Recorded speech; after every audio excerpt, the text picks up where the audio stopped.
Okay, you hear that weird automated voice, but there we go. So we're up in the recording. And look, I am really delighted to be here this afternoon to work with you on this topic of grant writing. Just quickly, I will share a little bit about me.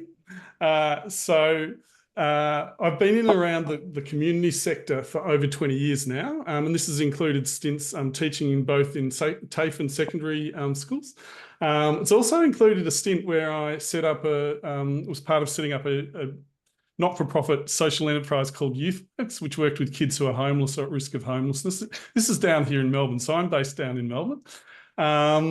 And I did that for over a decade. So that was running a training program, but also setting up a film production business. So we took graduates of the training program through and we employed them in the business. As part of setting up that business, I did a hell of a lot of grant writing, which I'll explain a little bit more about in a moment. In the past 4 years, I've been working here at our community, teaching governance and leadership. And our community is just a brilliant organisation, as I said, based down here in Melbourne, but works all over Australia.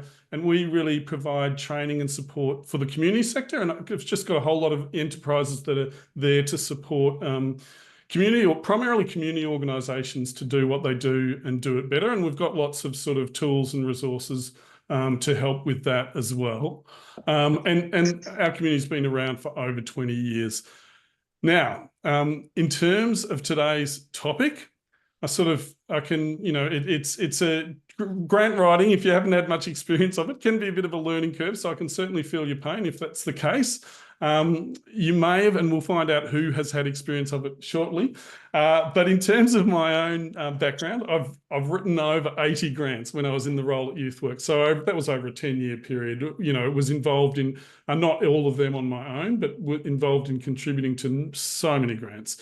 I had plenty of success, but I had a heap of failures. So for every one that was successful, there was half a dozen that weren't successful, and you get a letter in the mail saying, I'm sorry, your application has been unsuccessful. And I used to have a rule that I'd say to myself, I allowed myself 15 minutes to feel grumpy.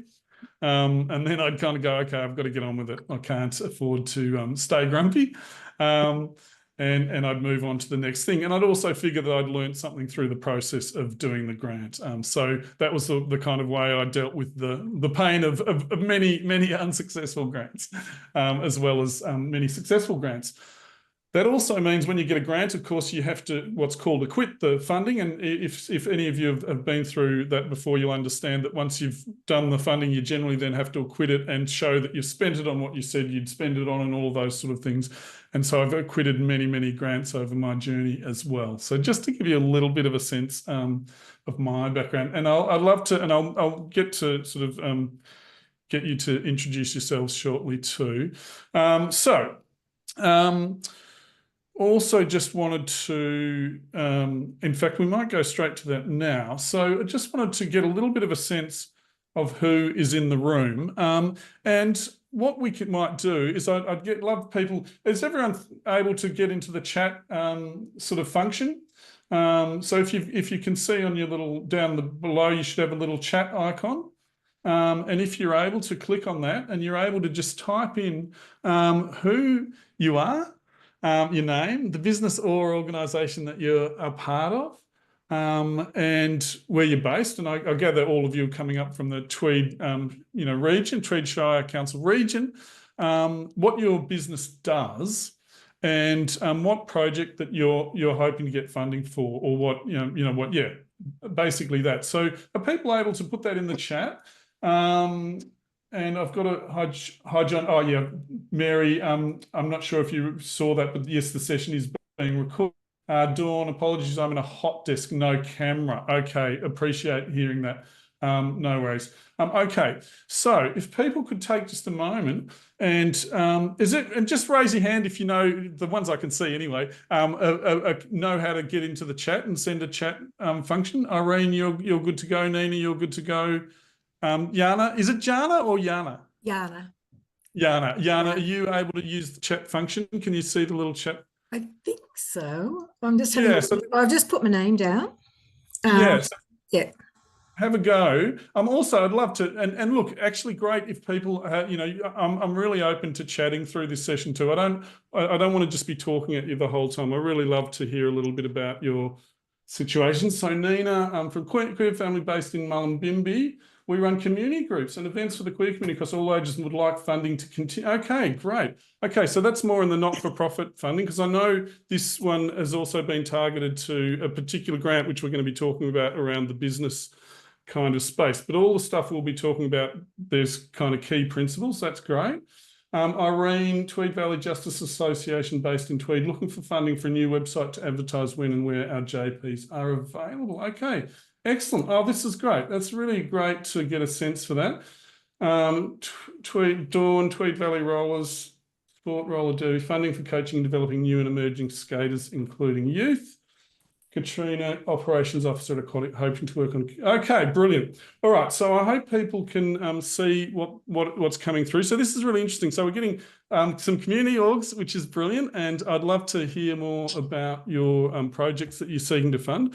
Obviously, like I said, the organisation I work for was a not-for-profit, so very much in that community space too. And so that's primarily my experience too in terms of going for grants. Excellent. And Kimberly, all right, with Asbestos Association of Australia, not-for-profit as well. Okay, so that's fantastic. Look, in terms of what we're going to cover tonight, a bit of actually, before we do that, I was just going to put up a quick poll and find out who actually has put in for grants before.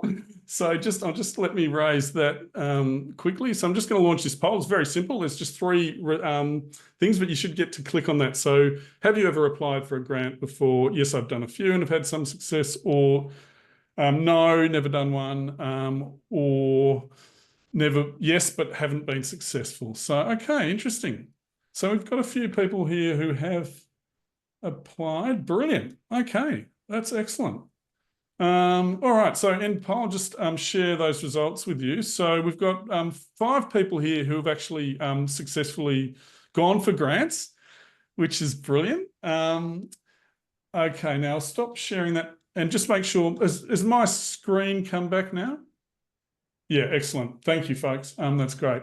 All right, so really interesting. So 5 of you have actually been successful. Can I get either a digital raise of hand or a raise of hand, the ones that have had success being part of a grant application before?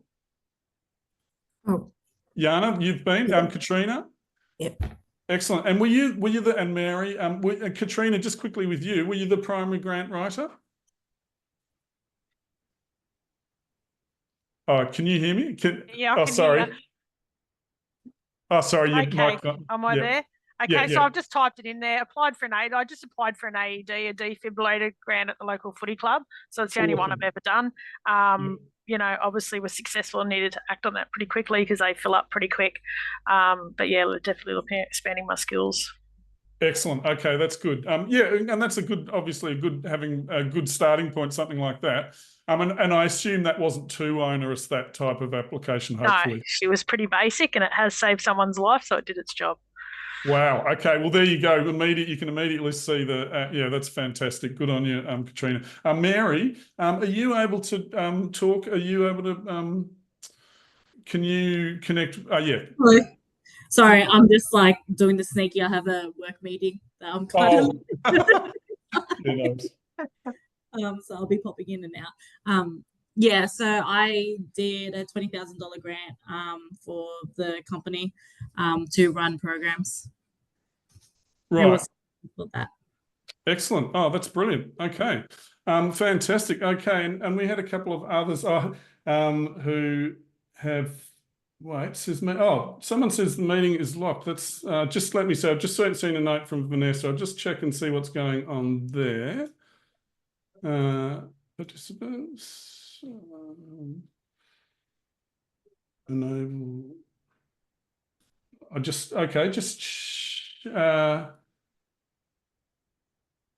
Hopefully whoever is, if there's someone out there, they should be able to connect in. Sorry, folks, I'm just trying to we've apparently got someone offline. No, okay, unlock. All right. All right. Yeah, okay, so they should be able to come in a minute. Sorry about that, Vanessa. There was just a setting there. Thanks, John. Okay. Cheers. All right, so just, yeah, that's great. So we've got almost half of you have had at least some experience of writing in grants and have had some success, which is a great sort of starting point.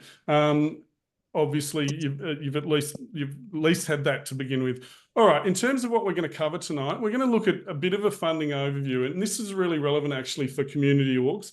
Less relevant if you're here in relation to the kind of the small business, and because we are going to be talking about the funding stream that's available at the moment for small business up in your region. It's less relevant for that, but for the community orgs, that's really relevant, thinking about the 7 pillars of funding. And we're also going to talk about where you can find some grants, both for community orgs and also for small business. G'day, John. Good to see you there. Sorry about that. The meeting was locked out for a moment. Okay, we're also going to talk a little bit about how to think about applying and developing a proposal, getting data and evidence to support your project, and also talking about budgets and things like that, and also showing evidence that you've got the support of the community, because these are the things, of course, that the funding bodies like to see. So in terms of a bit of a funding overview, does your organisation or business already have a funding plan or strategy? So and again, I'd love to get some raised hands or even any comments in the chat. Does your organisation have an actual sort of strategy already developed, or is it just kind of doing it on the run? And I'd love to see some people's comments in the chat. Whether or not you feel like, yeah, we've got a strategy, we've got a bit of a plan, we know what we're doing, or whether or not it's just kind of happening fairly ad hoc at the moment. So any comments in the chat would be much appreciated. And again, I'll welcome comments. If you want to raise your hand and jump in as well, please feel free to do that. Now, what we do want to quickly mention, okay, we've got ideas, and the concept of a strategy is more ad hoc. So, okay, yeah, we're trying to develop a strategy. John, brilliant. Okay. All right, so this is where one of the tools that we have at our community that we think is really useful for community organisations to think about is this 7 pillars of fundraising. So this is the idea that there's more than one way of raising funds. Tonight, we're going to be talking primarily about grants. But this is obviously, you can see there's grants, donations, crowdfunding, membership, events, products and services, and partnerships. So for community orgs, we really suggest they have a look at this and think about what's going to be the most value kind of area to be focusing your fundraising attention on. Sometimes it might be that grants are the most valuable area. Sometimes it might be that you want to look at doing some crowdfunding for a particular project or run some events, or you want to build some partnerships, etc. So, but really thinking about it quite consciously. So we really suggest this. And I really recommend anyone in the community space to look up on ICTA and look up the funding centre and look up the 7 pillars of fundraising, because there's actually quite a bit of support material that you can get around thinking about these other areas as well as grants. Tonight, we're going to be talking about grants, so I won't be going into all of those. But it's really useful to do that. And just quickly on that note, is anyone using more than one? Like, are any of your orgs, doing 2 or 3 of these different funding streams already? Do you know which ways you're bringing in money? And again, I'd love you can come on chat, and I'd love to hear from anyone. Does anyone want to talk about what their funding sort of profile is, if you like, across these different domains? Irene, I feel like you might have something to say. Am I just imagining that? No, well, the problem is with us, because we're a volunteer organisation, and we work on the desk, JPing. We are not allowed technically to charge for our services. We are a free service to the community. The trouble is we have to pay about $3,500 a year for insurance, because we're in the public domain. And so we have a donation tin on our desk. We don't ask for it. if people offer us money, we say donation tin, we, you know, don't hand us any money. The trouble is, and that has paid our insurance. I just got a quote for a new website and it's $4,500 and we just don't have it. And we need a website to tell people we're out there. But because of the sort of association we are, no one wants to fund us. Grants don't exist for us. Right. They're all there for, you know, all the really good causes, and I don't have a problem with that, but we can't find a grant that for us. Yeah, okay. So you've had a look. Okay. Have you thought about running events or any sort of fundraising, other kind of ways of raising funds? No, we're too busy on the volunteering on the desk, to be honest. That's tough. Yeah. Okay, well, look, we'll talk as we talk through. Hope there may be some ideas that come, and certainly, like I said, tonight is primarily about grants, but I did want people to kind of be aware that it is worth considering. I'd love to hear from maybe one or two other organisations. Anyone else who wanted to share what their John Hutchinson, you've mentioned partnerships, grants, and donations. Are you able to talk just a little bit about that?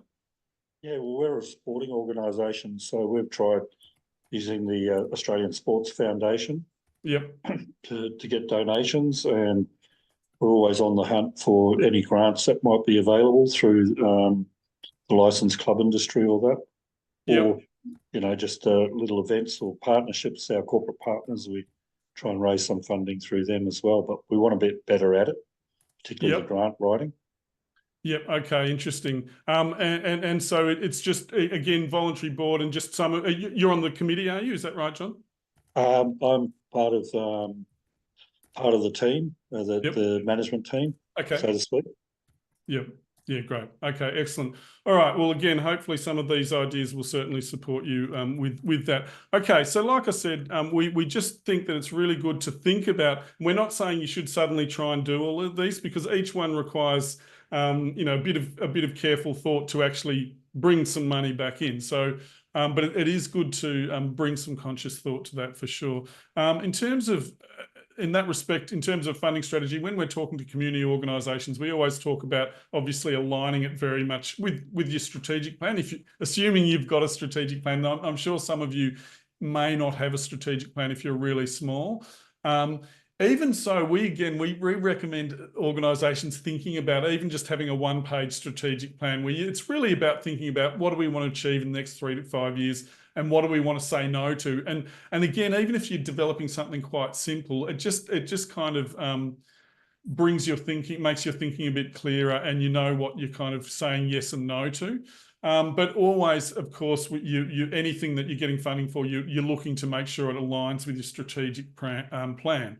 Now, in terms of tonight, and Yana, you said you've just put in the chat, you've written plenty of grants, written for many Aboriginal organisations. Fantastic, good on you. That's awesome. Okay, so our grants for you. This is the other thing to think about. You've always got to make sure that you can actually deliver on what you say you do. So when you're preparing a grant application, you want to have thought it out and you want to have a logic behind it. So you don't want to just apply for a grant because there's money on the table. You've really got to make sure that you've thought about, you've got the capacity to deliver on the grant. So go in with your eyes open, as we say here. Because winning the grant sometimes can be the easy part. You've actually then got to deliver it and acquit it successfully. And people and organisations can get in trouble if they don't properly acquit a grant. When I started at a not-for-profit about 20 years ago, there was one situation where a whole lot of new people had come into the organisation, and it turned out that a whole lot of staff had turned over, and it turned out a grant hadn't been acquitted. And no one knew. And suddenly there was a letter saying that the organisation owed, quite a big bucket of money. So that was an absolute debacle, as you can imagine. Small community organisation, they hadn't acquitted their grant, staff had changed over, and they had to, it turned out they had to pay back about $25,000. So that's just a word of warning. Always make sure that you can deliver on your grants and you can then acquit them. Because funding agreements are essentially contracts, as you can see there. Okay. So you have decided that grants are going to be part of your strategy. These are some of the things to consider, of course, that you've got a clear plan and you've got a convincing reason for a grant maker to actually want to support your organisation. We'll talk about that a little bit more as we go through. And someone to kind of lead the charge. Lead time, really important, as you'd know. There's nothing worse than kind of thinking, oh, I'd love to get to that grant and then not kind of putting it in the calendar and suddenly it's tomorrow and you're up till midnight and you don't, and it's an absolute drain. Mind you, I've done that on occasion, but if you can plan ahead of time and give yourself enough lead time to get it done, and also be thinking about the timing, of course, is it the right time for us? If you're a community organisation, of course, you need to make, your board needs to approve the fact, or there needs to be some sort of level of delegation in terms of them approving you getting the grant. The other thing to consider always, like I said, don't always go after the shiny thing. If there's money on the table and it doesn't actually fit your core purpose as an organisation, that can end up being not so great. So, okay, so now, anyway, you're ready. You know you want to get some grants. Where do you start? Oh, where is the money, firstly? Look, we know that a lot of sort of funding is coming through federal government, so through the Commonwealth government, the bulk of sort of funding in Australia. Then state governments, of course, local governments, through to private philanthropies, through to corporates. Now, have any of you, again, raise your hand, has anyone received funding from a philanthropic organisation, or has it all been sort of state or federal or council funding? Just anyone put up your hand if you've received philanthropic funding. With Dawn with a previous role, yes, and Mary as well. Okay, interesting. And 61402, sorry, I can't see your name there. So if you want to put in the chat what your name is, I can rename you if you like, if that's helpful. I'd love to know who we're talking to there. Okay. All right. So, name is Kimberly. I will rename you Kimberly. No worries. Thanks. Sorry, folks. I'm just going to quickly do that.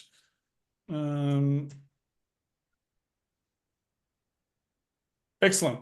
Good stuff. Okay. Nice to have you on board, Kimberly. Okay, so that's just a bit of an overview of the landscape. Now, I just want to make you aware of what's called the funding centre. So I'm just going to bring that up now quickly. And this is where you can actually go, and I'll bring this onto your screen in just a moment. And you'll also see here the 7 pillars of fundraising. So this is, whoops, sorry, folks. This is one of our community I mentioned I work for. This is one of the products, if you like, or offerings of our community, and this is called the Funding Centre. So if you click on here, you can see. I was talking earlier about the 7 pillars of fundraising. Oh, by the way, and Yana, I saw you taking a photo. Well, you will get sent these slides. Oh, okay. So, yeah, just so you know. So I'll pass these on to Vanessa after this session, and you'll get all the slides, and you'll also get access to the recording as well. So feel free to take notes, because sometimes that's helpful, if you want to remember something. But don't worry about needing to gather photos, etc. And so on. But yeah, you can see here. So you can, if you click on this on this funding centre, you'll see here it's got a bit more of a description of those 7 funding pillars. A little section here, not sure where to get started, learn more. So there's and a lot of the tools that you can access initially are free. To actually set up a subscription with the funding centre, it costs something, it's $125 a year or something like that, I think. But once you do, you can set up a grant search. And what I'm also going to mention is that Tweed, the Shire Council, has set up their own page where you can go and you can look on there and search grants there as well. But basically, you can search grants from all over Australia. And this is brilliant, So so there's a keyword. Say I was searching for I've done a lot of work with Indigenous organisations myself. Say I was searching for grants there. I might put that in as a keyword. I might put it in as, I'm down here in Victoria, so I might have that as my key area. Not-for-profits, eligibility. Say I was running, and then I might click search, and it'll bring up. I'm not logged in, so it won't show me here, but I'll be able to show you on the Tweed Shire site in a moment. So that's a really valuable resource. The Funding Centre, as we said, and there's lots of also tools there to support people with grants. You can click on, you can find some, especially once you're a member, but there's also some free tools that you can find that'll help you in your quest for getting grants. So I'm just going to move that off for the minute. All right, so what the council has done, and Vanessa's here representing the council tonight who helped set up this organisation, but what they've done, which is fantastic, is they have set up on their website, they've got a funding centre, they've got their own grant finder. So if you go onto the Shire Council website, and I'll just click on it here. So if I'll bring that up, we can see here now that they've set up a grant finder. So you can go and click on that, and you'll be able to, if I did the search I was going to do before, I think it should come up this time. I'm just going to put in the region. Oh, but yeah, we'll put New South Wales and we'll put Tweed and see what happens here. And we'll put not-for-profits, and we'll put what else? We'll put individuals as well. We'll just see. So you can obviously search different categories. Now, if I search that, you'll see all the grants that'll come up. So you can see Indigenous Creators Program, Premier's Urban. There's quite a lot of. There's 10 particular ones there using that search profile. Now, so obviously you would use keywords that make sense for your particular organisation. Has anyone used the Funding Centre before or used this particular tool? No. No. Okay, interesting. So again, like I said, at least in the first instance, you have access to this curated one through the council. So and so you can do a search, and then if you and what we'll do is I'm going to change this because I'll show you the one because this is part of Business Week. I was told about a funding round that's available at the moment for regionally in Tweed Heads. So we'll just put eligible to businesses because who here is from a business as well? I know most people have seemed to be from okay, Amy, you're from a business. Tanya, you're from a business as well, because we did want to talk about some of the business grants that are available as well. So clearly at the moment, Natalie, you're a sole trader. Okay, brilliant. Let me just see eligibility, if that comes up here, sole trader. That might, I'll have to double check this grant round whether a sole trader can apply. But say if I put those two, New South Wales and Tweed at the moment, and we search that, what actually comes up this time is there's some multi-year funding, arts and culture ones. That's more in the film area. It's probably not what you're looking at. But there is one, where is it? Let me just, sorry, folks, where is it? Oh, there's quite a few that are showing up here. I'm just going to narrow the search down to just Tweed at the moment. And I'm going to research. Oh yeah, this one. So Northern Rivers Towns and Villages Resilient Business Activation Program. Mm-hmm. So this was one I was sort of pointed to in terms of local business, because this is a grant round that is open at the moment and expression of interests are going in this week. And I'll talk a little bit about that a little bit more in a moment. But basically what happens when, when you, having done the search, once you click on any of these areas, it then brings up, so you see a little bit and you kind of look at it and you go, oh yeah, that would be relevant for us, that particular grant round. I'll have a click on it, and then you can see it gives a bit of an overview. Is that too small to see the writing there, or can some of you see that? Bit small? It's small, but it's okay. I'll make it a bit bigger. Yep, that's better. Yeah, sorry, folks. So you can sort of start to see right up the top area, you've got this section where it tells you who's providing the funds, it tells you who's eligible, and you can see that this one's for local governments, businesses, individuals, not-for-profits. The funding amount, 50,000 to 2 million, you can apply for in this particular funding stream. This is quite specific funding though. This is called the Northern Rivers Towns and Villages Resilient Business Activation Program, and this is predominantly for businesses that have been flood affected. over the past couple of years. So this is a stream where if you fit that criteria, you can apply for funding for that. And you can see there the overview, and there's two different streams. There's infrastructure support, and I'm going to go back to my slides now, actually, because we highlight a couple of things. But hopefully you can see the principle there, folks, that any particular area you were interested in. So say one of the organisations was supporting LGBTQ, then they would put those particular searches for that, or if you're supporting youth, you would put youth into the search criteria, etc.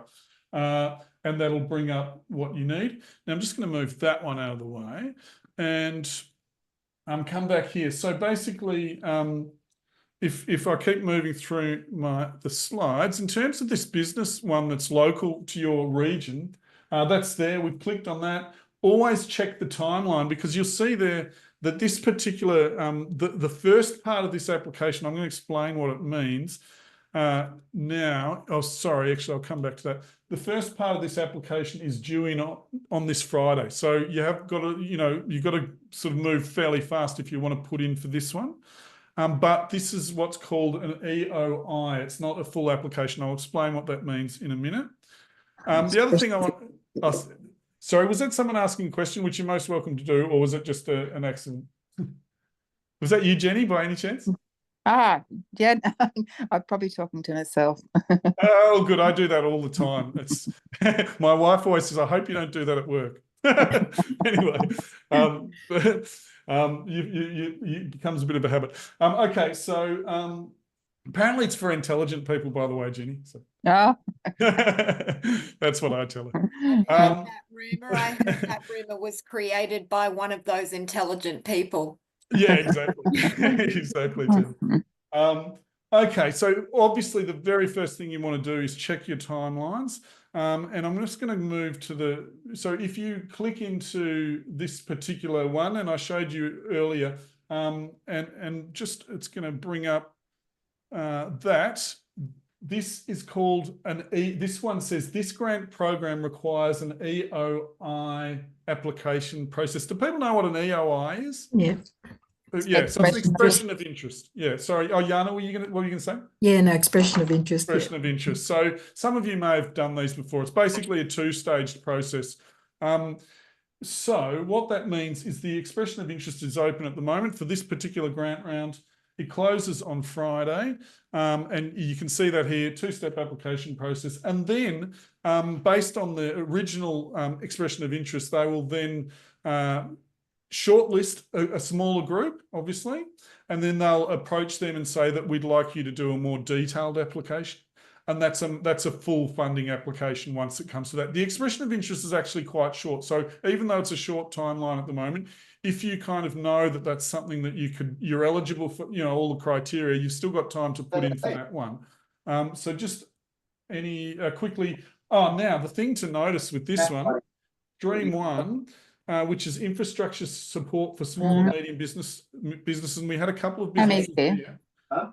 Oh, sorry, Jenny, I'll get you. I might just mute you for a minute. I'd love to talk to you later, though, when you can. So Stream 1, $250,000 minimum, that you need to be applying for in that stream. So this is for the restoration of it might be, your business has been flood affected a couple of years ago. It's now to rebuild or to etc. But your minimum application amount is $250,000. So that's something to be mindful. Stream 2, which is projects delivered by council, the minimum is $50,000 there. But for small businesses, it's $250,000. Now, the other thing you need to be aware of, and you don't learn this on the front page, but you learn this if you dig into the application, is that also you have to include on top of that a 30% co-contribution. So people familiar with what that might mean, like what a co-contribution is? So basically, Amy, I can see you nodding. So basically, you have to provide 30% of so say it's 250,000, then you need to also factor in whatever is another 30% on top of that, brings up to 300 and something thousand. I'm not very good at the maths, so I won't try and do it in my brain right now. But you need to be mindful of that. Any questions on that before I keep going? Just this is the business one. But again, this process of checking these core details, this is what it's always wise to do this when you look at any grant, is just check before you go and spend your weekend away from your family writing grants deep into the night, and find that you weren't even eligible for it. That sucks. I've done that. It's really boring. So Amy, that's 75K from the biz. So yeah, you have to actually put that on top of the 250,000 as a co-contribution. So you need to be able to, if you want to apply for this funds, you'll get 250,000 to rebuild, but you need to show that you can also stump up 30% as well. That makes sense. Actually, I think I've got some more information about that later as well. All right, just a bit more on that stream one. Next page, here it is. Sorry, for example, if 250,000 represents total project cost would be 357. Coach contribution would need to be 30% of that total, or approximately 107,000. Okay, that's so. Check with, if you want to, check with them to make 100% sure of that. But this is the point being that you've got to check the eligibility before you get going. Key dates, as we said, again, you always check that to make sure you can reach the timelines. This one, we've talked about the two-step process with that. And then you'll notice there that projects must commence within 6 months of the commencement date. So once you've been funded, from February next year is when the project would actually commence. Okay. And the other thing that I wanted to point out was this is just more of the criteria. So you've just got to check your criteria, and and that's in that original, when you go into that original sort of first page link that I showed you, you'll find all that criteria. So who here might be potentially in a position to apply for these funds? Anyone? Amy, is your business in a position to apply potentially?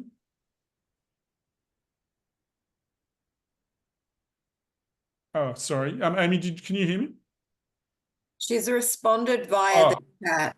Oh, you would. Okay, sorry, I didn't see the chat. Got to keep my eye on the chat. Rachel, I saw you. So you're a small business, but you're not eligible. Is that right?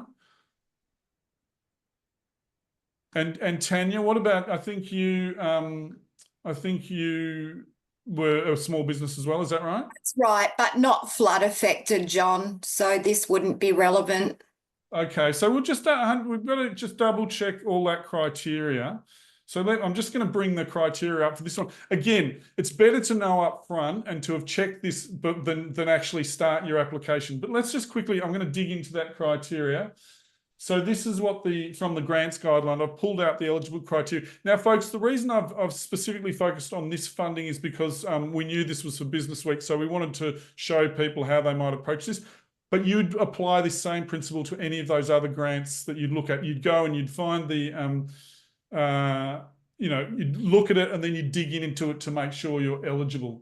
This one says... So, John, can I just add to that as well, just so everybody knows, Council will be applying for the second stream of the funding. So the same principles apply. So the second stream of this funding, government agencies, councils can apply. So we're going to be doing exactly the same thing, but on a much bigger scale, of course.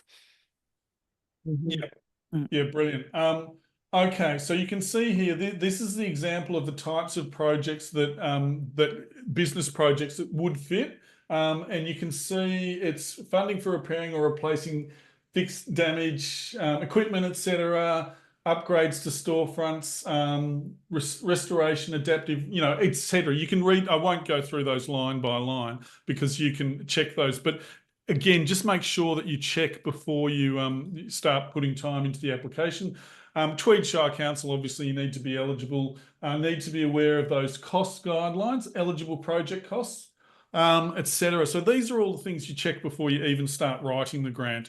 And here's some further eligibility criteria. Are not an infrastructure project, are for assets that were not directly damaged as a result of the eligible disaster declaration event. So that's the point, whether it's not necessarily just a flood, I think, but it has to be an eligible disaster declaration event, etc. So again, just need to dig in and check that eligibility criteria. Ineligible project costs, and again, you can see that. I won't go through these line by line. I think the point is that you just need to make sure. In terms of how we found those particular, I'll just show you where, if back at the original, when we went into the original thing, you can click on, there was these areas where you can click on guidelines, and that's where I was able to find all that eligibility criteria. So when you first click on the website, you find a little bit of it. And then when you dig into the detail, that's when you find all that detail and you can sort of go. So, but don't take my word for any of this. I reckon if you think you're half a chance, please double check the wording, the criteria. I've only just become familiar with this grant in the last couple of days since we were, doing this project. So please make sure you double check. Don't take my word for anything. Please check it and make sure if you think you've got a sniff or in any chance, please do. And the other thing we always say is if you're uncertain, call the grant maker. Okay, and they do, or contact them and ask, and look, sometimes that depending on the size and the scope of the grant maker, they can be hard to get onto, but some of them will be there to give support. Coming back to here, you can see contact details down the bottom. There is a mobile phone number there. So if you think you're half a chance or you're not sure, I reckon call them up and just always check. Always better to check. But do it before you spend, days of your life writing an application, I reckon. As I say, I'm speaking from experience on that one. I'm sure others have done that too. And on that note of eligibility, believe it or not, like not just me, lots of people have spent many an hour preparing grants, and quite often you'd be surprised how many grants get put in. They're not actually eligible in the first place. So they get fully submitted, and then it turns out they weren't, for whatever reason, they weren't eligible. Okay, let's keep moving. So is that kind of any questions at the moment? So that's really just about that first stage of finding a grant. Dawn, thanks, thumbs up. Anyone else, any other questions? Because we're going to be looking at starting to dig into the actual process of applying for grants shortly. Once you've sort of gone, yes, I'm eligible. Any questions from me? And feel free to put questions in the chat as well, or just take yourself off mute or put your digital hand up. Any of those methods. All right. So unless someone jumps in, no worries. So just in terms of one or two more things, particularly on that grant application, the EOI application, once you do decide, yes, I'm eligible, then you would click onto this, what this called the Smarty Grants application, and then it's an online application form. So once you click onto that, you'll be taken to a page and it'll show you can either start your submission and you can save it as you go, or you can preview the form, as you can see, or you can download the preview form. When I was preparing for this session, I downloaded the preview form to look at some of the guidelines just to check. And then this is from the preview form here, and it sort of shows you, and then basically shows you, not a bad idea to have looked at the preview form before you start your grant, so that you can just go, oh yeah, we've got all that information. Oh, I need to gather that information, etc. So again, all of this is just like logistical stuff in a sense. In terms of that particular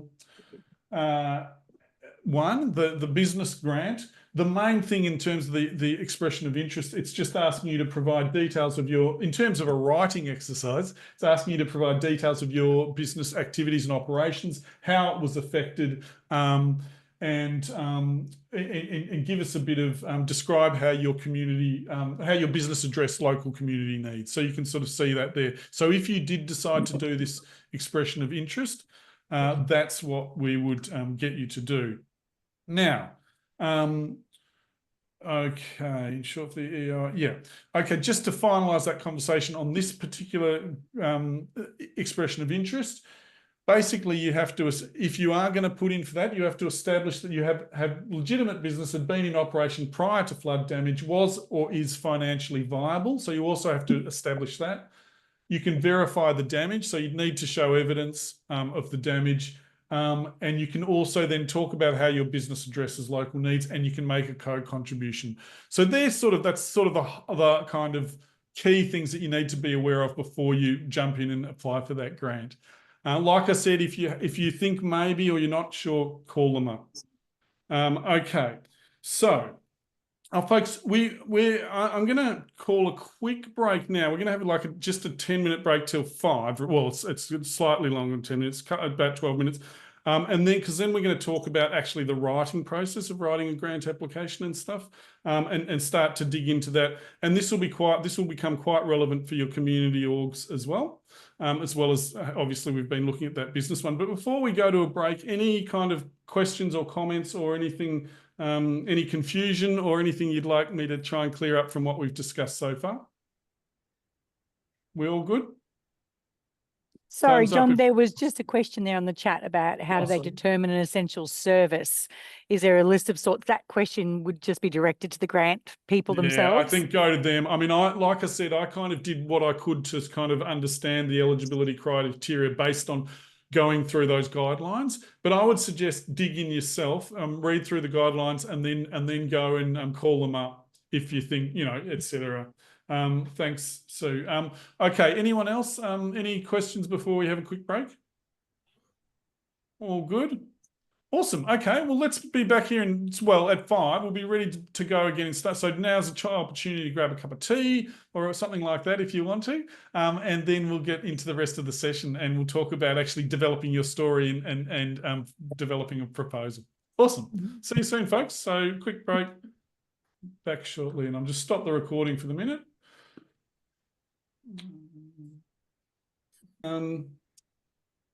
Excellent. Okay, good stuff. All right, folks. So we're going to talk now, get a bit more into the nitty-gritty of actually applying for grants and also sort of building up a database of information to support future grant applications as well. So in this section, the actual grant application we're going to be talking about. In terms of that business grant that we've just talked about, the Northern Rivers Region one, just the final thing about that I'll say is that if you were eligible and you were a small business and you did an EOI, then this is what would need to be then filled in the detailed application. And you can see that that's where you've got to come up with project plans, you've got to come up with evidence, you've got to demonstrate that you're project ready, you'd have to submit a full budget, all of those type of things. Whereas in the original expression of interest, it's just sort of more like a concise overview saying, this is why, this is how we're affected, this is blah, blah, blah. This one's a full detailed application, obviously once, you're asking for that, significant investment. But let's speak more generally about developing a proposal for any org, because we've got orgs from a range of different contexts here. So clearly we've got a lot of community orgs in the room tonight, which is really awesome. So we'll talk about in general. So the thing to think about is why are we here? Why is our organisation here? What do we do? Why would someone want to fund us? Start to really think through that lens. What's your story, basically? And why are you excited about your organisation is another way to really think about it. Why is your organisation fantastic at achieving its goals? Hopefully it is fantastic. And you can really because of course when you're developing a grant, you need to be able to share obviously the issues and the problems that your organisation's addressing, but also why your organisation is well placed to do that, and why people would want to give money to support your cause. These are just some of the things that it's really good to kind of think about, to develop some background information on, because a lot of these will get people, any doesn't matter what grant, you'll need to have some of this information collated. And so, yeah, we'll come back to that in a moment. I'm actually going to share in the chat also a little Word document that has some of this, that's one that you can write into. And in this document, it addresses some of these areas. Okay, so just let me see. Why have I can't, just having trouble with my chat. All right. Did that come through? Yeah. So if you click on that, you should be able to, it'll download a Word document, and it's just got some of these categories here, and you can use this as a tool to sort of start to fill in. And we're going to do an exercise in a minute that also picks up on some of that stuff. So in fact, we'll do that now. So what's your story? So tell us about your organisation. So this is where I want you to really think about your organisation. Why does it exist? What does it do? Who does it serve? So in particular, obviously in the community sector, there's usually that underlying purpose that drives it. I mean, every business also has a core purpose as well. So, but you might not have thought of it through this lens. Why is it the best at what it does? And what do you and others love about it? And I'd love you to take just a few minutes now to think about your organisation. We're just going to do this quietly, so I'll stop talking for a minute. And we'll take a couple of minutes, just a couple of minutes, to start to jot down and think about, why does our organisation exist? What does it, what does it do? But I'd love you also to think about, what do you love about it? I'd love you if you could write a sentence or two about what is it that's great about your organisation? Or what is it that others love about your organisation? This will be really relevant for everyone. I think this is relevant to ask this question. If we're a business, what customers love us? Why do they love us? Why would they? What do we offer? If you're an community organisation, why would people love you? So just take a minute now. We'll just sit for a couple of minutes, and then I want to get some people to share their thoughts. So feel free to turn your camera off if you just need sort of some thinking time as well.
Folks, just 2 more minutes.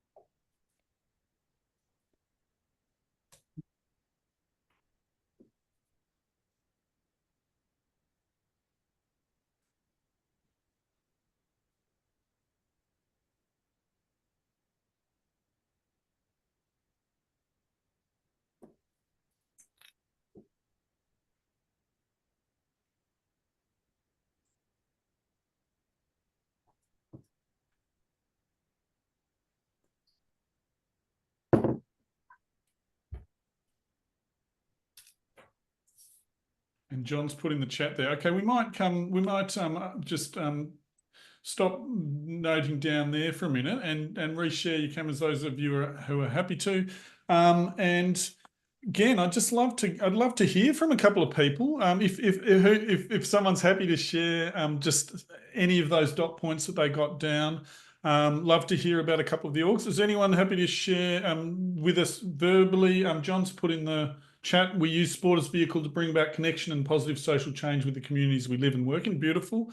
And that's the sort of thing you're starting to build, that kind of language around understanding, not just we play sports, but the deeper sort of layers behind what that does. Tweed Valley Rollers, thanks Dawn, to put some, I won't read it out word for word, but there's some stuff in there for people to have a look at in the chat. Was anyone happy to sort of share and talk about what they do and who and what you love about your organisation, or what others love about your, that's what I'm really interested to hear that. Natalie. Hi, sorry, I've got my camera and my microphone off because it's noisy here. No worries.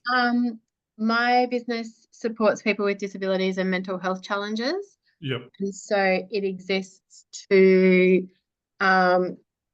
educate and empower people with disabilities and mental health challenges to help them navigate the complex systems that we have in our environment.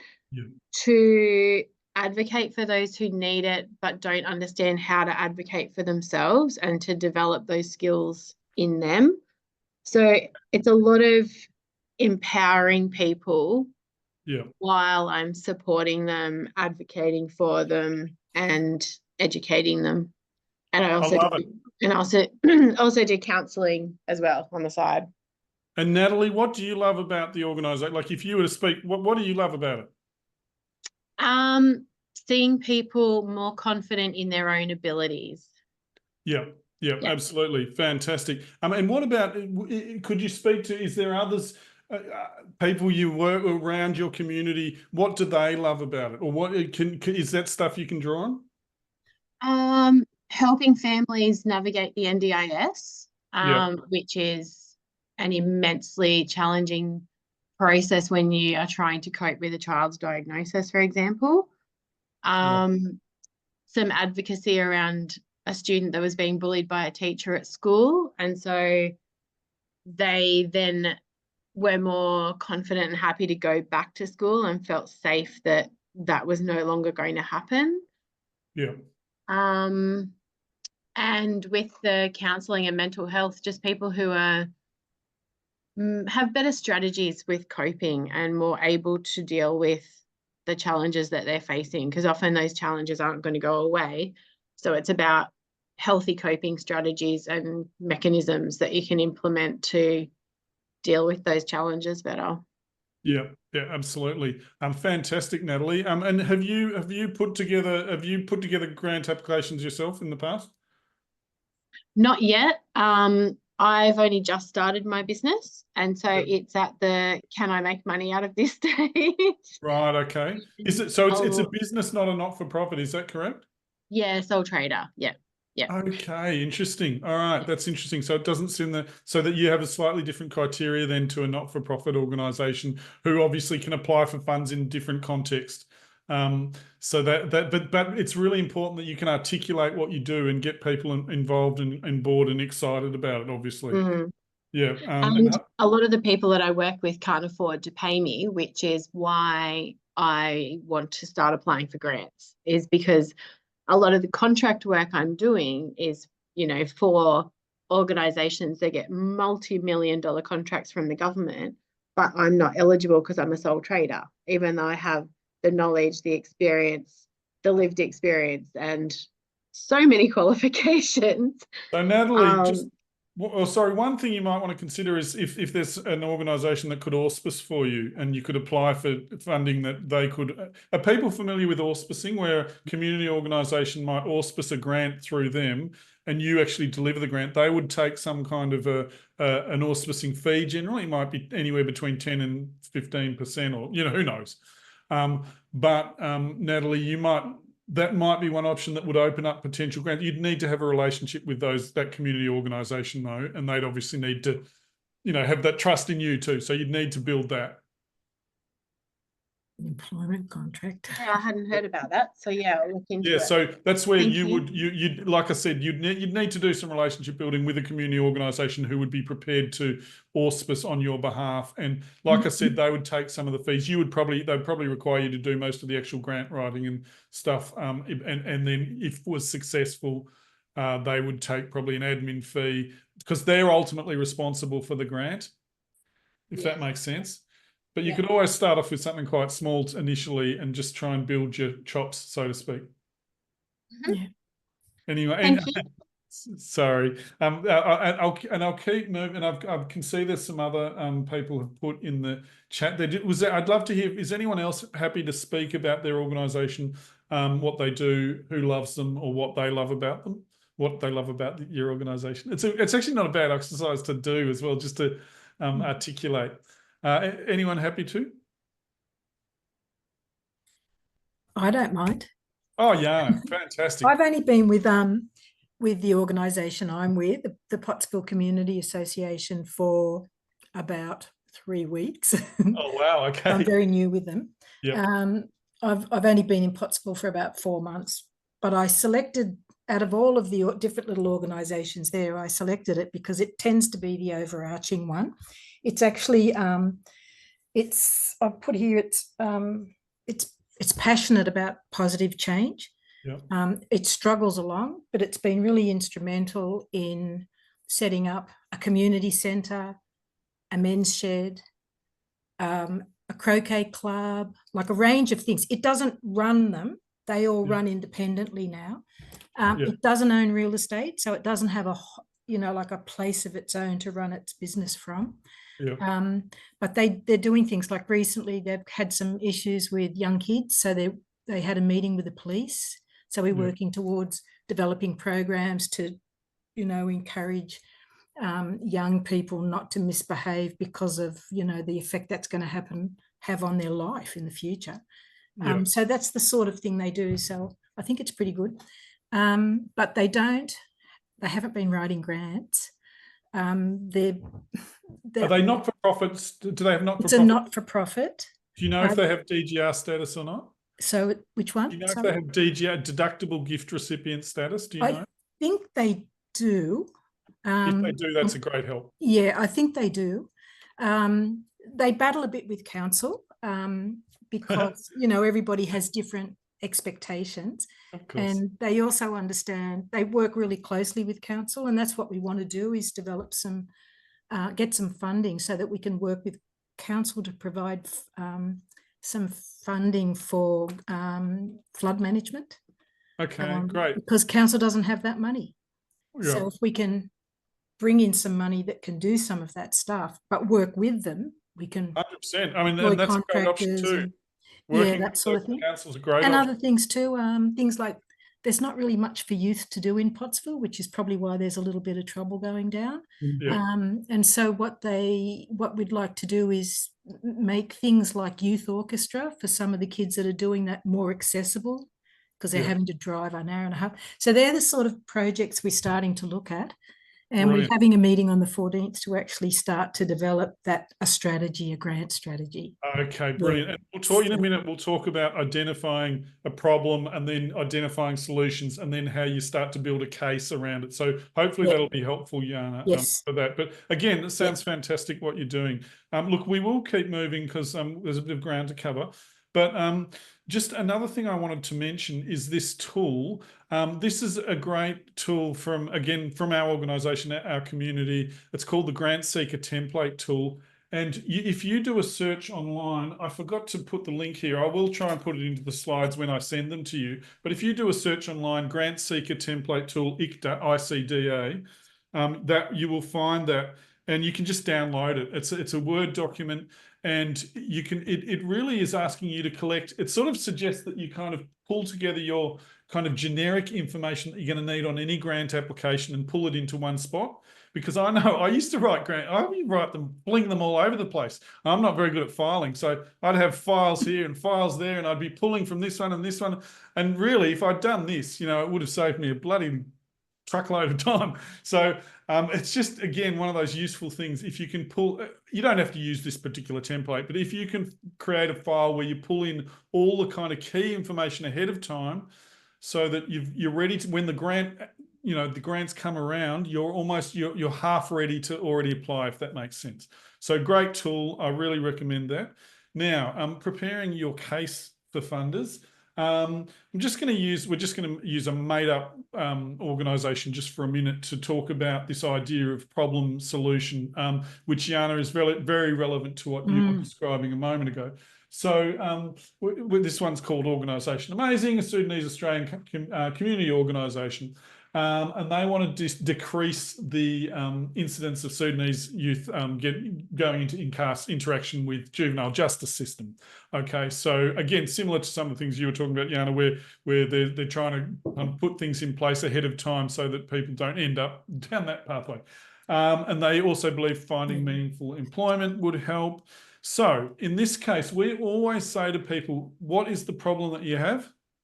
What is the sort of solution, or what is that your organisation is proposing? Or it might be a project-specific thing, or it might be an organisation-wide. The big problem, we're tackling youth homelessness in the region, or it might be a specific we're tackling giving young people access to laptops. Young people who are homeless because they don't have access. So it could be a specific project, or it could be the big picture. Either way, you're thinking about what's our problem. How will our organisation or our project tackle that problem? How can we show evidence that we'll be the good people to, again, funders want to know that you're the right people to tackle this problem. Why would they give it to you? Have you got some stories of people you've helped in the past in your organisation? Have you got some quotes? Have you got some testimonials, things like that? Have you got some statistics that would back up? We always say it's great if it's that humanisation, isn't it? People respond to stories, and ideally you have stories and stats, not just one or the other. So, for instance, in this organisation Amazing, their problem is that South Sudanese young people are overrepresented in the youth justice system. So that's a problem. And it's been increased over the past few years significantly. So they want to do something about it. So one of the solutions, or one of the ideas that they've come up with, is that they're going to deliver a series of career-focused workshops. So they basically want to try to get young people engaged in some pathways or some future thinking, some careers pathways facilitated by South Sudanese community members. So they're wanting to link the young people to elders within their community, or people within their community. And set up some mentoring. So that's what the kind of project idea. So problem over here, young people are disconnected. They're ending up in the juvenile justice system. How are we going to solve it? We want to run these workshops, set up this mentoring program, etc. So that's your solution. Then they might have some stories that they can show, or they might have run some pilot stuff or whatever, or they might have some quotes from young people. And they might draw on those to build some stories. When I ran YouthWorks, we worked with kids who are homeless, at risk of homelessness. So of course we would talk about some of the young people who'd been through our programs and who had ended up in employment, or who had ended up, going, out of the, had found independent living, things like that, through their development in the training, and we used to employ them in the business as well. So we would talk about those stories and focus on that. Is there any stats? So data showing, have they got access to it? And we'll talk about what sort of evidence you might gather in a moment. So you need, is there data or evidence that we can show? In the case of that, the small business grant we looked at earlier, the data and the evidence for what you actually have to show data and evidence for why your problem was, your flood damage. So you'd show data and evidence for that. In this case, the data might be something around the fact that there's South Sudanese young people are disproportionately represented in the justice system. So you would show those stats. Is this all making sense to people? I hope so. Yeah. But just trying to boil it down to problem solution, and how can we show evidence of why this is a problem, and also how will we be able to show evidence that we're the right people to address this problem. So think about your own situation. What is your problem? What is your solution? Is there any stories that you could have to back up why you would be the right people to address this problem? and any stats. And when I'm not talking about huge stories and things like that, but there might be little examples or even quotes or little testimonials for people, etc., that you'll be able to build into your funding applications. To talk about when Hayden was 18 and he started with us, his journey through the blah blah blah. So there's you build that into your picture of your organisation. I did apply in the situation of the earlier grant we were talking about. That was the problem, the damage that occurred, and you'd be identifying scale if you were doing that particular grant, the solution, how you're going to address the problem that you're repairing. Obviously, it's different for your community organisations, what you would put in here, thinking about that, and in that case, it's about how your business addresses local needs and evidence of the damage. But again, I want you to be thinking from your own particularly with your community organisations, what is the problem that we're addressing? What's the solution, etc. In terms of evidence, how can you prove that so the evidence is just basically how do we prove that the problem exists? What data do you have access to? And also evidence that we're the right people to do it is the other thing I'd add to that. So supporting evidence and also aligned with the funder. Okay. There's no point in applying for, you've got, anytime you're looking at a grant, obviously, like we talked about, you've got to make sure that it matches the criteria. If you're working with young people and the grant is for the elderly, it's obviously not going to work. So just, again, it's got to align with the funder. Supporting evidence, what can we use? So these are some of the things you might gather. And we suggest that, again, that you gather evidence as you go, if you can. If you've got projects running, if you've got little stories, etc., it's so good to get some of the evidence as you go. Has there ever been a story written up about your organisation in the paper, or have you got stories? Have you got a website with some stories on it? Is there any research, local research that can point to the issues that you're dealing with, or local stories in the news or whatever? Are there any little video stories, etc.? So again, any testimonials that you can get together from people that you've worked with, etc., that would put in a good word for you, or you could build into letters of support when you actually apply for funding. Which of these could, if any, looking at that, can anyone see? And again, I'm happy for you to either put in the chat or to yell out. Can you think of how any of these areas that might be able to support you in a project application that you're thinking about doing at the moment? Because I know some of you are obviously thinking about specific projects that you're working on. Anyone think of any of these areas that you'd be able to draw on in terms of evidence? Wow. Kimberly, stories and testimonials, definitely. Fantastic. Yeah, absolutely. Natalie, I reckon you'd be in the same boat in terms of you'd probably have some people that you've worked with in your the business that you've started that would be able to give testimonials, or and even it can just sometimes be a quote can lift a piece. Certainly when you go into writing, just having some really strong quotes from people you've impacted. Anyone else? ABS data, Kimberly's also mentioned. But again, be thinking about, is there ever, how can we demonstrate? Is there any stories about, that we can highlight? Is there any data we can show? Okay, stats, Amy, stats, anecdotes, media reports, images, and testimonials. Okay, great. Excellent. So that's fantastic. Amy, sorry, what was the organisation that you were with? Okay, the smash repairs, wasn't it? Yeah, I work for a small smash repairs that is directly opposite the Tweed River in Murwillumbah, and we had 6 foot of water through there. So I think that we'll be eligible. Yes, you sounds like you certainly would be eligible.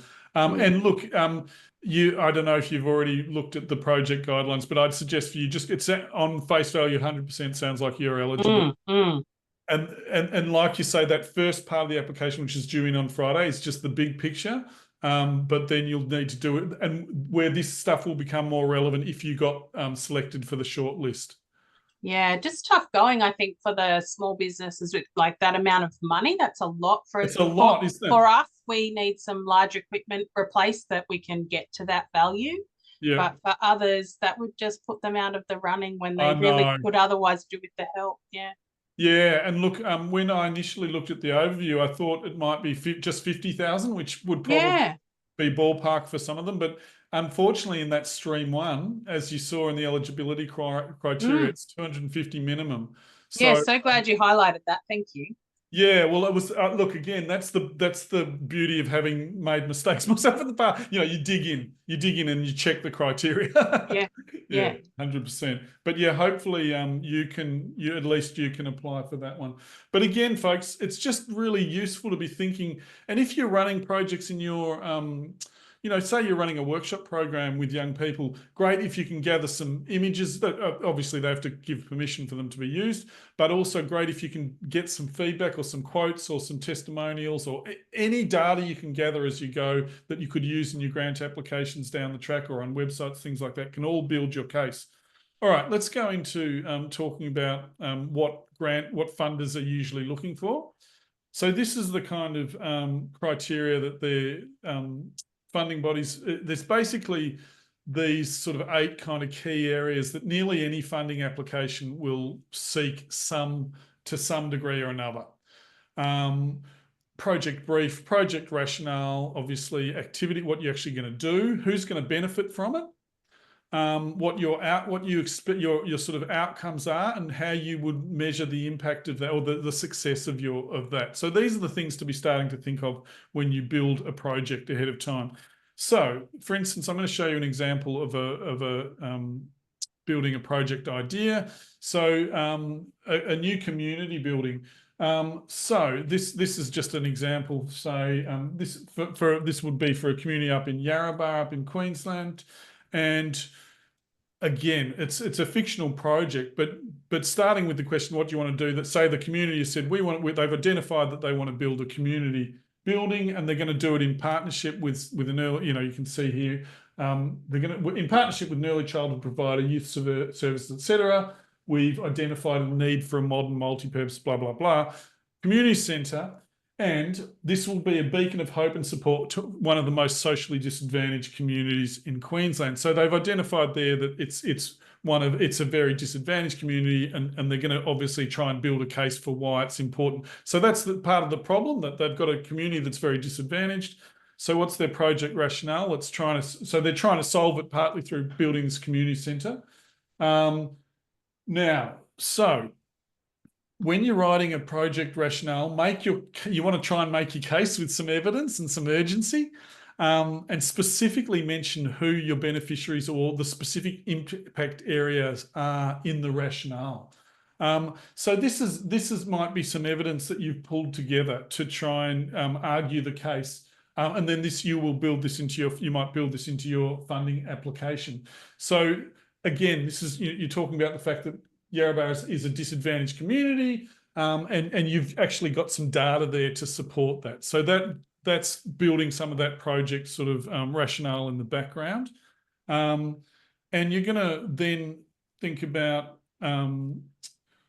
what our activities are, what you're going to do. So you've decided you want to build this community centre, you've got a rationale for it, and then you've got to go through this process of thinking out what all the different logic or the sort of steps that you're going to have to take to achieve this.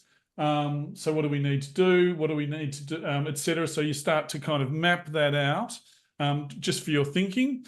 And thinking about the activities in stages can help ensure you don't miss anything. This comes in obviously useful when you start to build your budgets, because you'll then start to align your budget to your activities, etc. If you said we want to run, 10 workshops, we want to run a workshop for 10 weeks each term of the year for 20 young people, then you'd start to cost out, what do we need? We need the space hire, we need it 4 times for the year, we need this, so you start to break it down into activities. How are we going to then build that out? So that's thinking about your kind of project logic. Then they're also thinking about their project beneficiaries. So who benefits from this project? So in the case of this community hub, they've identified that there's 500 young people from rural and regional areas that have signed up for social and education activities. So again, you're starting to build a case of who is going to use well, what's the, who's going to benefit from this project, etc. And what are our expected outcomes? And again, these need to align with the funding, the funders as well. So, and rather than just saying the community building will be built and people will use it, you're starting to build up that argument that sits underneath it. So young people have increased opportunities for informal education activities. And again, I won't read that out loud. And Jan has put in anecdotal balanced by scientific. Exactly. That's a really nice way of thinking. It's sort of the science and the art, if you like, is another way of putting about it. You're telling your story, you want to share your story and you want to back it up with sort of hard evidence, but also with human stories, etc. And you want to show why this will be beneficial.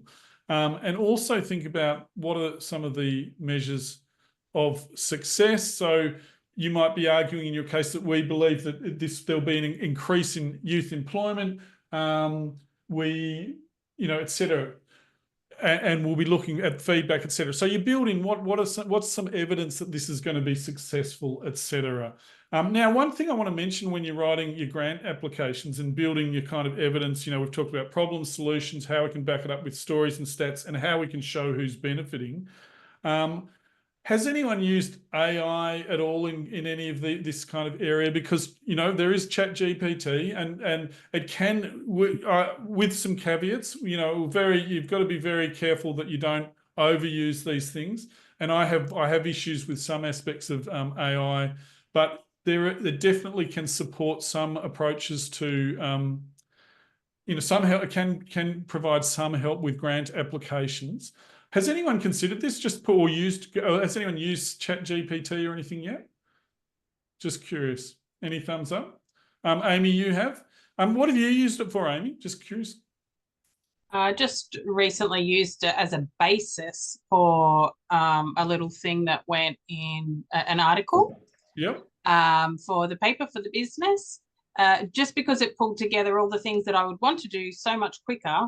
Then I rearranged it, added in some bits that I wanted, took out some bits I didn't want. But it had, it had your opening line and it had your evidential sort of stuff there to support it, and it had a sort of a feel happy finish. And so you could tailor it yourself, but it was a great basis, saved a lot of time. Yeah. And that's where I think it's great if you use it like that. And I think what you've got to be careful of is that you don't replace the logic or the thinking. You don't sort of let it just fly off and do its own thing. And you've got to have still thought through all the parameters of what the project means, your capacity to deliver on it, etc. But you can use it almost as that structural support and to help you kind of build, just tidy it up in a way. It's almost like an editor, isn't it? Yeah. If you know what you in your heart or your mind want to say, then you can be quite specific with it, so it can help deliver what you would maybe not have the ability to put into words. Exactly. Yes, exactly. So, and look, a lot of, recent poll that our organisation did, because we're looking into this whole AI area, said that a lot of not-for-profits believe there is potential to use it. Some have already started using it to some degree with the caveats we've been talking about. But great for these, it is good for these sort of things, for brainstorming ideas, summarising material, cutting down. Say you've put in a big paragraph or two and you just kind of go, oh, I need to put that into 50 words. Struggling. You can put it into ChatGPT and say, can you please reduce this to 50 words? And it'll just cut it down. And again, it's that kind of editing function. It's really helpful for that kind of thing. And also just making sure you're matching application to funding requests.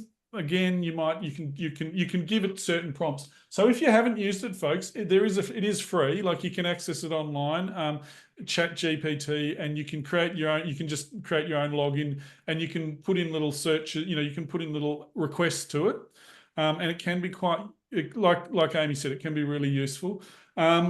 So again, just for here, like I said, as we've said, great for editing and enhancing your application, helps align with fund language.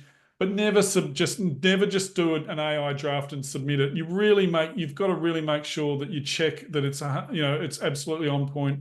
It's saying what you want it to say, etc.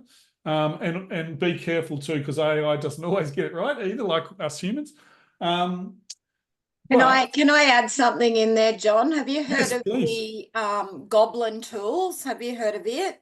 I haven't. Is that a similar kind of function? Is it a similar kind of concept? When you were talking about it's great for editing, Goblin Tools is fantastic just for that. And it allows you to set the tone, whether or not you just want to simplify and put into bullet points, sound more professional, or, you know, it lets you set the tone. And also a free app. And it's got lots of little bonus features attached to it as well. Thanks, Tanya. That's really helpful. So, did you say it was called Goblin? I'm going to write it in the chat for everyone, if that's okay. Yeah, that's awesome. I think the more that we can support each other, the better in terms of knowledge. Absolutely.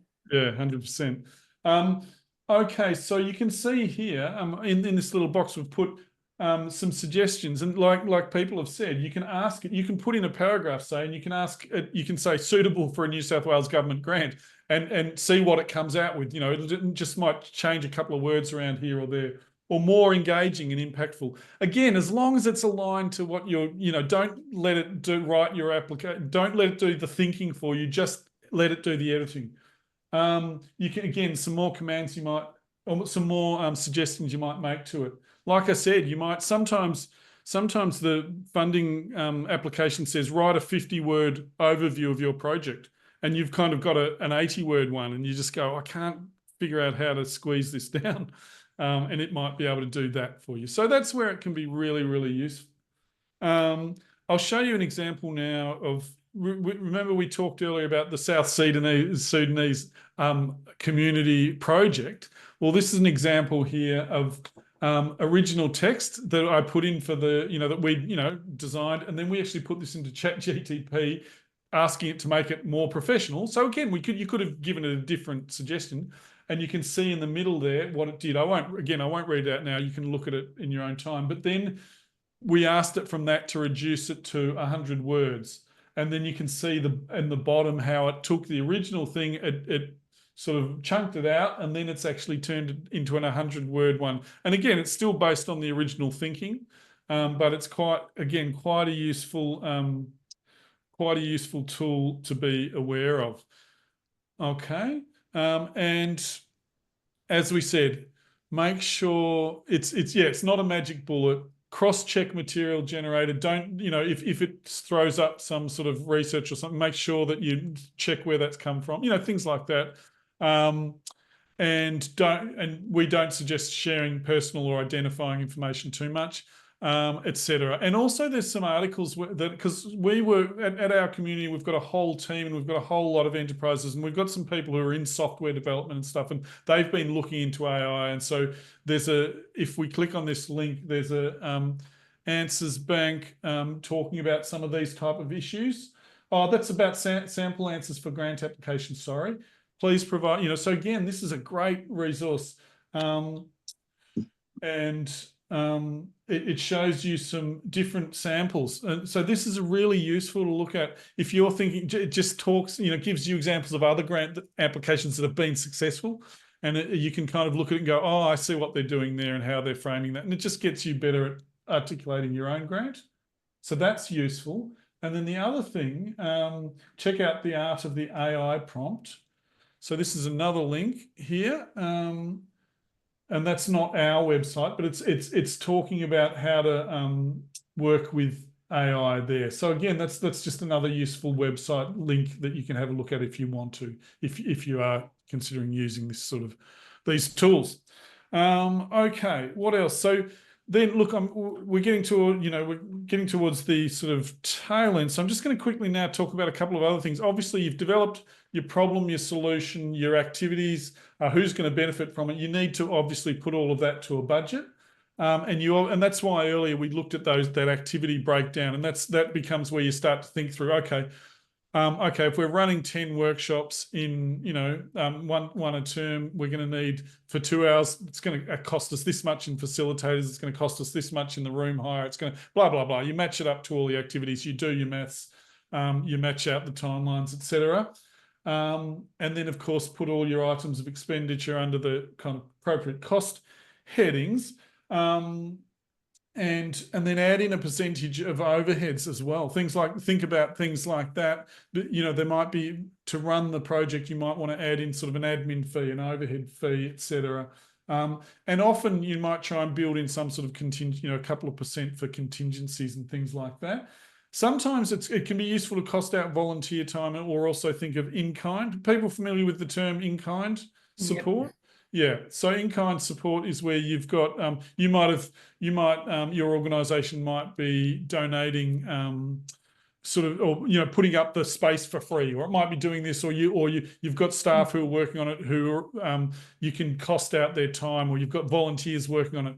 And in fact, I think in one of the volunteering websites, if you ever need to do some maths on in-kind, I think it might be Volunteering Australia or Volunteering Victoria, you can actually type in, we have this many volunteers doing this many hours a week. What would be the in-kind value of that? And it'll actually do some sort of generic kind of maths. So you could say the value of our volunteers each week is, you know, blah, blah, blah, this much, etc. Dawn, no worries, you have to leave. Work's locking the place up. Fair enough. No worries. Well, take care. Thanks for joining us tonight, and good luck with your projects. Okay, obviously being realistic with costings, and as we mentioned, looking for in-kind support. People and, you know, but you've just got to think through the logic of your project. What is it actually going to take us to do this? And try and be pretty realistic about your budgets. You know, I know in the early days when I started running an organisation, it took a few years to really start to really go, no, actually the real cost is going to be this, because it's going to require this many people, it's going to require this amount of time, blah, blah, blah. Early days, you can sometimes be a bit imaginative about thinking we can do so much with so little. It's the beauty of idealism, partly. Anyway, you learn a bit on the road, eh? Just a couple of other notes about the budget. Obviously, income means any money that if you're writing a budget, any money that is going to come into the project. You might have a partner who's contributing the project. You might be asking funds from the funding body and what they're going to cover. And then expenses is everything you'll spend on that activity. And you can see an explanation there of in-kind support and overhead costs as well. Again, we won't go into too much detail. We've got another generic one here, preparing a budget. And again, on our website, you can find templates for this. If you need support with just kind of basic budgets, you can find templates on our website as well. And again, it'll just look something like this. And you can use that to sort of knock out your budget, and then you'll put that into, you know, when you go for a grant, they'll usually ask you, they'll have a particular budget template that they'll ask you to put it into, but this is the kind of generic, it looks something like this, the kind of generic one, if that makes sense. Now for that business one that we've been sort of tracking, you only need to put in income and total project costs. You don't actually need to do a budget for that. You only need to do the budget if you actually get asked to apply. So Amy, that probably only really applies to you at the moment. But having said that, you kind of want to have an idea what your budget is, because you'll need to do that for the actual application. So it's got to have some basis in reality. It's always one of the challenges in life, having a basis in reality. Anyway, okay, so where are we at? Oh, and the other thing to think about is if you can show that you've got support for your project. So whenever you're building a project, who cares about your project? Who could support it? Have you got people, when you put in a funding application, can you attach letters of support from community? If you're talking about working with a particular community, can you show that you've got their support? So can you attach a letter of support? And sometimes, you know, and you'll find that's quite common in the community sector that you might even sort of write a draft letter of support and send it to a partner organisation and say, are you happy to support our project? I've written up or you might ask them and then send them a draft, and they'll check it and then sign it, you know. So sometimes you take the work out of it for them. That happens. It's a pretty common practice. You need to have a relationship, obviously, to do that. Etc. But, you know, I wrote plenty of letters of support for organisations when I was in the sector, and vice versa, and often we'd do it like that just to help with the people's workload, etc. But But again, try and gather those things ahead of time. Now, if you do actually happen to win a grant, which is wonderful, celebrate. Make sure you say thanks to who, especially if it's a funding body or a philanthropic or something like that. Make sure you say thanks, and try and use it as an opportunity to build a relationship with the funding body, or the council, if it's the council, or whoever it is. Relationships really are so, like in anything in life, if you can acknowledge your funders, and really build a relationship, they're much more likely to fund you again another time, for sure. So just super important. Okay, and the other thing that will happen if you do get a grant is that you'll probably have to write reports on it. So again, you need to demonstrate how the project was met. So again, you actually need to make, once you've got a grant, you've got to then deliver it. You've also got to track it and make sure that you check if there's how you're supposed to acquit it, all those things, and that'll be part of your funding agreement. But make sure you do those acquittals. That's just so super important. Final thing I want to say on that, we're getting towards the end, but just a couple more things. If you put in a grant application, you've worked really hard on it and you didn't get it, you might, sometimes some funding bodies will allow you to come and ask them about, the grant. Some will just won't at all. Some will just say, we're not making any comment about people's projects, or they'll just say, they'll just put out a generic thing saying we had heaps of applications and only a few were able to be successful, sorry, etc. But you may be able to get a debrief depending on the funding body. But either way, you can look, and the other thing I want to say is, so you can put in a great grant application and not get it just because the competition's so stiff, or the funding body just had a particular kind of idea that wasn't quite consistent with yours, or whatever. It can still be a great app. You might be able to use it for another grant application. I did that heaps of times. I put in grant applications that weren't successful. I did the same grant or slightly tweaked another time and it was successful. So it's not necessarily a lost activity. You can feel momentarily frustrated and bitter, but like I said, you allow about 15 minutes for that. I reckon. Okay. In summary, identify a need, your project, identify a suitable grant program, and then that's that. And then obviously problem, solution, etc. Hopefully you win the project, you run the project, and you've got a report, and it becomes a really positive cycle. If not, you try again, etc. A couple of additional resources I want to just point to. These are just some of the links and so on that we've touched on some of them, but there's some great resources there in relation to funding and grants and so on. The other thing I want to share with you, and this is really relevant to community organisations, I've sort of added this on as just an amendment, but we suggest with community organisations that they, depending on your size, and some of you, this might be a bit too hard, so I've sort of left this as a tail end thing, but we suggest that they actually prepare a case for support. And if you're, it's a great exercise in thinking if you've got the capacity to do it. It's not everyone has this capacity, but you develop a case for support, and you have a couple of projects, say, that you've already identified ahead of time, and you can use this to kind of attract support. So this is from an organisation called Monkey Bar, Case for Support 2023. They have this lovely document that talks about what they do overall. It talks about their impact. And again, I'm not going to read through this now. I'll send this in the slides and you can have a look at it. It talks about their program of work. And then it talks about how you can contact them. And in their program of work, they've got, how can you help? And they actually, so this is an they use this to approach philanthropic organisations that they built a relationship with, and then out of that they were able to secure some further funding to get invited to put in applications, things like that. So these tools, again, I understand some of you in small community organisations, you're not necessarily going to be able to go this far or have the capacity to do this. So I'm putting this as a kind of an amendment. I don't expect that everyone's going to have the capacity. But if you were doing it yourself, you would start to gather that information. And I'll put an exercise there. We won't do that now. All right, let's get back to where we are. Just mentioning that our organisation supports a lot of things, particularly in the community sector. We run a lot of workshops, etc. We've got quite a lot of free resources. We've got a lot of paid resources as well in terms of all workshops.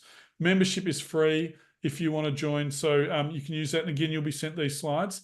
But finally, any questions for me? Any reflections? I hope this has been useful for you. I know we've kind of gone through a lot of stuff. I hope you've found some useful tools or at least some ideas for further thinking in this area.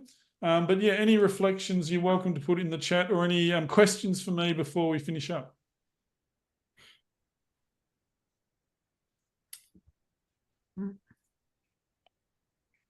Rachel, helpful? Oh, great, Rachel. I'm really pleased about that. Tanya, excellent. That's great. Natalie, question. I know you talked about Funding Centre being a paid one, and I know Grant Assist is as well. I can't afford those at the moment. Do you know of any other free ones?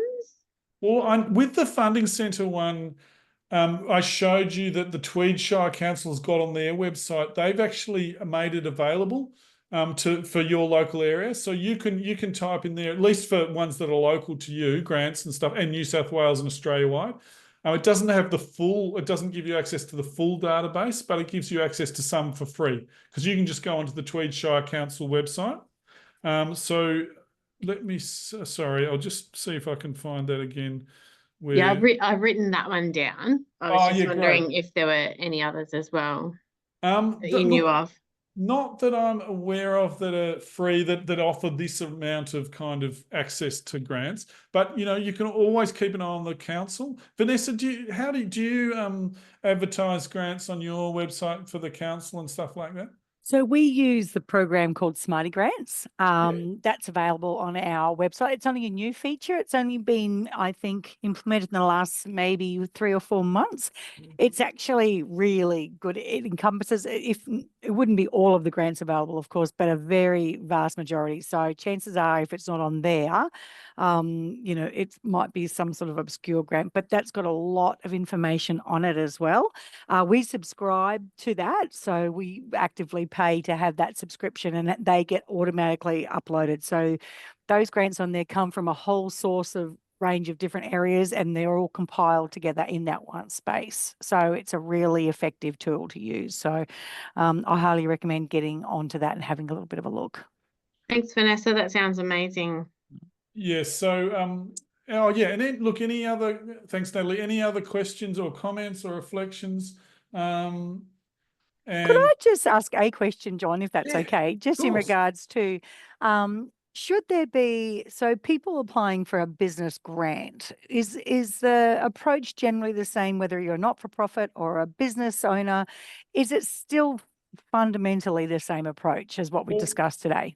It's the same in problem solution. Yes. It's the same in kind of showing evidence and showing and building sort of stories of why it's important. On those levels, it's the same.